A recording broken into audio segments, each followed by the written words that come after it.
Welcome into the latest edition of Extra Time. Thank you very much for all your questions. Craig and Shaka here. Juls, I was off this weekend and I watched the show and then I saw you go, actually, I quite enjoyed the Liverpool-Arsenal game. It was a great tactical battle. Shut up. It was. Oh, you want goals, you want excitement. You want drama, not... You've been spoiled with too many goals and this and that. Yeah, Sometimes you can appreciate a cagey, tight... No. Interesting tactical battle in midfield, you know? No, exactly. Appreciate. You're just Postecoglou in disguise, isn't it? Sometimes you have to appreciate one shot on target. Small. Yeah, exactly. Oh, boy. And Arteta bottling it again. Oh, not boy. starting Eze. How can you not start Eze? Eric. $20. That's annoying.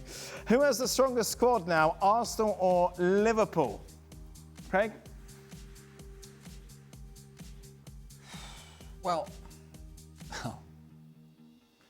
I think Arsenal have better options at the back. Okay.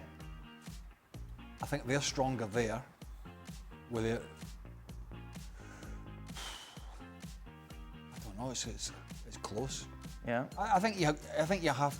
I'll probably just go because they are the champions. I'll probably just go with Liverpool slightly, but it's very close. So Liverpool, I think, are still a little light in the centre-back department. Quite clearly, they're trying to sign Guehi as a result. My concerns around Arsenal and, well, maybe not the depth of their squad, but how reliant they quite clearly still are on Bukayo Saka. I know Eze is to come in and maybe he balances that off. Time will tell with that. So right now, I think Liverpool have the better squad as a result. Well, Liverpool have two strikers, one who's proven in the Premier League, another one who's already shown some glimpses in Ekitike. Arsenal have a guy who's banging goals in for fun, but is not proven in the Premier League. So that's definitely a much stronger position for Liverpool. Starting 11, Liverpool have a better team than Arsenal, yeah? Yes. I think that's fair to say. If we were to do the mix... Everybody's fit. If everybody's fit, obviously the back line is somewhere Arsenal will dominate and Liverpool will dominate. Well, I don't know, because I think I'd take Arsenal's fullbacks. I think I'd take Calafiore over that's what I said. Yeah, fullbacks. and I would take Timber over Bradley. But midfield, like...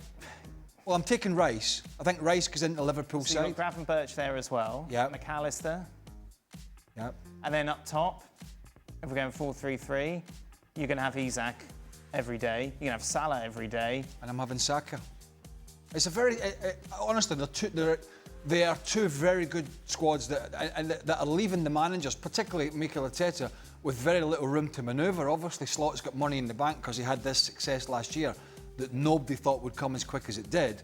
Whereas with Mikel Arteta, he doesn't have that. He's got an FA Cup win quite a few years ago, but he has now the squad pretty much that he wanted. And that is piling. Whether we think his is better or his is slightly weaker, it is the squad that the Arsenal board have given him to win the title. Yeah. And that's given him very little for manoeuvrability.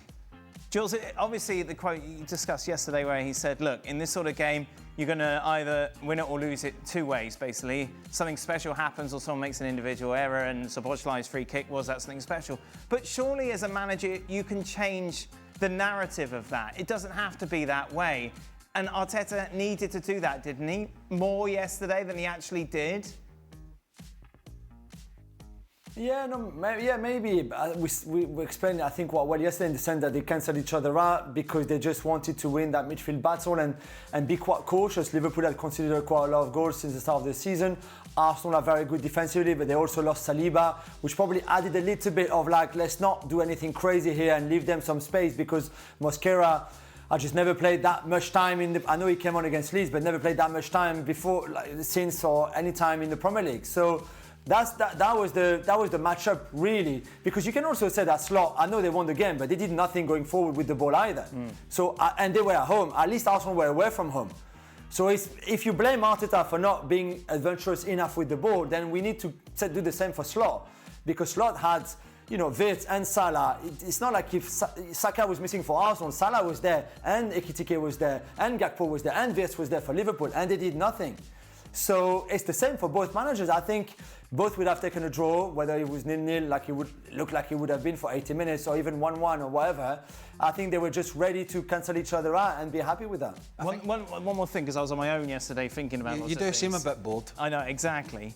Why don't they fix it like La Liga do to make sure your big games are in October and March, say?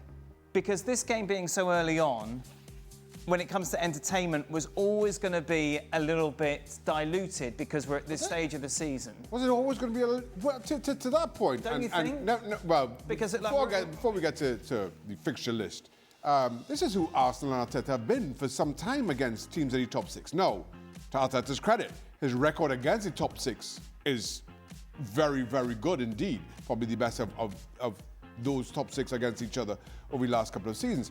But he's never been overly adventurous. He's always relied on that solid defensive shape, not giving up too many chances, and then, again, looking for something brilliant or a set piece to be the difference.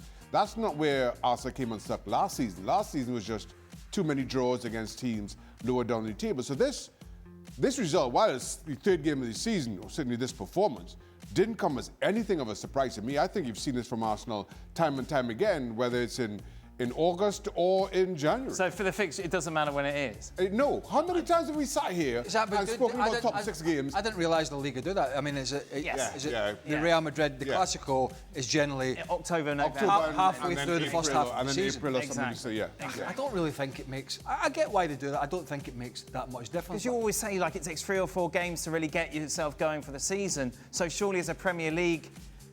Yeah, I know As what a you mean. brand, I will you want your best team I'll at their guarantee best. I'll guarantee you that at least 2 or 3 more times this season, we'll say, well, that was a bore with 2 of these big teams coming up against each other. The counter-argument to that is there are more bigger games in England. Matchups. Sure. I mean, obviously, some of the teams have fallen off. But as a general rule of thumb, Man City, Man United, Liverpool, Man United, Arsenal, City, Arsenal, these are all big. There's not as many of those in La Liga. It's more concentrated. Albeit at the moment, the Liverpool-Man United is not a great rivalry. But historically, it has been a huge game. I want to go back just quickly to the point about Arteta. Do you remember the season before last when they went to the Etihad late on in the season and basically played for a draw? Yeah. And we debated on this show the rights and the wrongs. And Arteta did as well. And I stand by what I said at the time, was it's only a good point if you win the league, which they did not. And therefore, he maybe this season, have to be more expansive on these bigger away games, which I wouldn't say they weren't expansive yesterday. I think they tried to be. I think it was the personnel. We talked about it yesterday with Juls. 3 midfielders that are all tidy, like to pass the ball, but are not creative. They didn't have that creation yesterday in the side. So I think it was more about personnel and how fit Martin Odegaard was and wasn't. The Eze argument we could have all day. I would rather have seen him play. Manager made a different I would rather have decision. You would, well, you You were home board. But I do think in those away games, he has to be less worried about what the other team's going to do and more concerned about what Arsenal do well, which I think would stand them in better stead. Right, I completely took over that. I apologise. Let's go through some of your questions. You're not getting 4 days off again. You just get too much in your head. I know I you do. come in here and then you're all excited. I know. It's I would have You need a thought life it's nice away to from see. FC, Dan. That's Sorry. You need a life away from FC. You could stop that at life. Stop it there.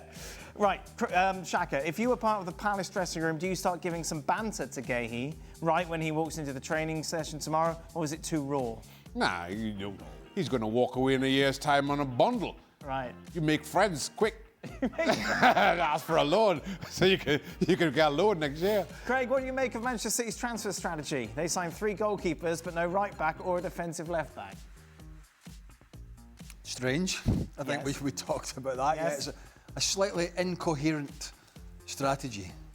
This old chestnut, Jules. Should FIFA step in and try to create a situation where all windows in the world are aligned together and closed before the start of the season, at least the ones that function in the same month cycle as August to May? Obviously, today we had a strange situation where La Liga closed later, didn't it, than England? Like Craig was saying before we came on air, just get it all done before the start of the season. Yeah. Getting all done before the start of the season, for me, is a no-brainer. They should do that. And then some league starts a little bit a week later, as we saw this season again, which is quite often the case. But it doesn't matter so much. You just stop it when the first big European league starts, for example, and then that's it.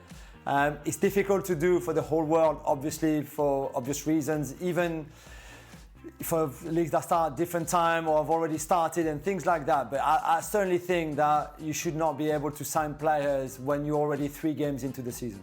How was Ten Hag expected to right a torpedoed ship? Yes, he made some gaffes, but many of his Bundesliga winning 2024 side was gutted and sold to the English market this summer. Ten Hag knew exactly what was going to happen when he signed. They told him, we expect people to leave. They knew already Wirtz was going, Tau was out of contract, Frimpong was going to leave. So they knew that already. So he knew he was inherited a transition period where a few big players would leave, new players, probably younger, less good, would come, and they would have to rebuild. He was very happy with that. He was very happy to have a younger team to rebuild it. The thing was, he was dire from the beginning. We mentioned on the show tonight that 5-0, or 5-1 actually, 5-1, I give him the goal.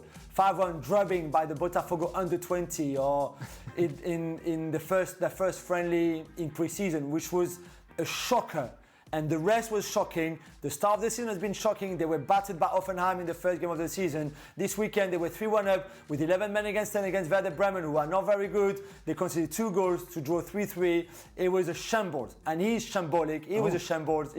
And that's why he got sacked. Oh dear, it was Flamengo, by the way. Juls don't like. No. If you're the board who hired him, like, what did he do in the interview that was so good that made you think, oh yeah, he's the one? Well, this is the trouble, and I had a buddy in England who was coaching, and he said that the trouble is with getting jobs was you go into these interviews, and some of the people that have gone in, what is it? I can't say the words, but Stevie always says... BS, I think you can say. BS baffles brains. Yes. And they go into these meetings and they open up the PowerPoint? The PowerPoint, and they give the greatest spiel and you could ever, and it's all spiel, most of it. And these board members, these owners, these execs, these sporting directors, they sit there and they get suckered in by this nonsense. Yeah. And I mean that in all sincerity. There are very good people that give bullet points and PowerPoints and make sense. How many meetings have you been to where that has been the case? Where you sat back and said, what a good PowerPoint that was. What a good... Did you like that bullet point, Shaka? That was very good, wasn't it? Very good. Well, I think you'll find it's right up my alley. but it is true. It is true. And these people go in and they basically hoodwink ownership, and then it doesn't take long for people to go, hold on a minute. That PowerPoint wasn't so good. That wasn't as good as Burley's PowerPoint, which was absolutely fantastic. Let's skip the VAR question, because we've done a lot about VAR. Shaka, meanwhile, everyone talks about outfield players needing time to acclimatise. What do they say in America? Acclimate. Acclimate, yeah. Is it? Yeah. Have you acclimated here? Probably did 15 years. What accent was that? That was my American accent. You didn't know that? Acclimate. You didn't know that? They I didn't know acclimate. acclimate. You know they acclimate and they reach out. Wasn't Just forget it. What are you talking about? There's a saying here, isn't it? Somebody will reach out to you. Yeah, that's a normal saying. Everyone says reach out. No, I don't say that. What does that have to do with acclimate? How do you bridge those two? They don't say that in No, Scotland. they don't say it. Don't say it in Scotland. They don't say that in Scotland. They also say, howdy. We're just going to bring up random sayings? Somebody will get in touch with you. You pillock. With a PowerPoint. So, Shaka, everyone talks about outfield players needing time to acclimatise after transferring to a new club, and they get incremental minutes. So why do goalkeepers get thrown into the fire for a full 90? Because we're far smarter than the rest of them. Oh, That's what it is. Yeah? Smarter than the average bearer. You can acclimatise quicker. Yes. Yes. And acclimate. Yes, we can. Yeah. Just throw us in, we'll be all right. Perfect. How did you acclimate to Reading? That must have been a bit of a... Yeah, that must have been from... God, that was a shocker. So, one game I played against Barnet. Got hypothermia at half time. It was when I just come over. I've just come over, I played Barnet It is lashing down and cold. Yeah. And honestly, I whole half time I had to stand in the hot shower just so I could come out. Honestly, I didn't acclimate very well at all. Clearly not. Oh. I hope no one reached out in the shower. Back in the day, not today, because you could do that today and you're a hero. But back in the day, you'd be seen as a bit of a softie for doing that. Yeah.